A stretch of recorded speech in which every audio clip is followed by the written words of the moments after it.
Hey everybody, welcome back to the channel. It's Mike from Inside Bowling here. I've got another 2-minute bowling ball review video for you today. It's the Max Bias from Radical, part of the Mo Heritage series.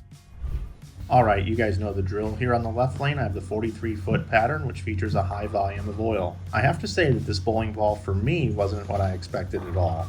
Radical's website says that the Max Bias yields the highest dynamic down lane motion from the Maximum Results series. I didn't see that at all. As you watch me bowl, you're going to see one glaring characteristic of this bowling ball. It's super rolly. This Maximum Results asymmetric core tumbles, and with the HK22 textured hybrid cover, it really grabs the lane.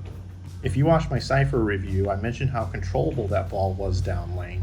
Well, the Max Bias is even more controllable than the Cypher. To strike, I really have to keep my angles tight and play more direct pass to the pocket. Again, as I've said before, you don't want all of your bowling balls to do the same thing, and this Max Bias certainly hook stops for me, which is ideal for controlling violent back ends. Because this ball is so rolly in oil, it could be one of those magic balls where you can stay right of the competition and attack the dry. The best path to the pocket for me on this pattern was up about 12 at the arrows with a pretty direct line. Now, over on the right lane, we have the high friction house shot. Let's see if we can get some down lane motion from the Max Bias. You can see that we are seeing a lot more change of direction, but still unable to really open up the pattern. We're not seeing that strong shape down lane.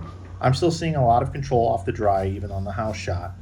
As I throw a few more shots in more towards the track area, I determined that it was very easy for me to get to the pocket. That's a good thing. The Max Bias has an RG of 2.49 with a differential of 0.050 and a strong intermediate differential of 0.030, which makes sense for the rolliness of this ball. I wanted to see what would happen if I moved left and slowed down my ball speed. These results were much better as it gave the ball more time to shape off the end of the pattern. The Max Bias is a very unique ball from Radical that I think some will love. Others may just not understand when to use this one. Maybe those that do decide to add this to their bag may just have a leg up on the competition. Now that's just Radical. All right, everybody, that's going to do it for today's bowling ball video on the Radical Max Bias. Hopefully you learned something today to make you make a good decision on whether or not this one needs to be in your bag. I want to thank Andrew for drilling this one for me. I want to thank Turbo for giving me that great fit, Shrewsbury Lanes for letting me film, and you, of course, for watching this video here today. I'll see you on the next one.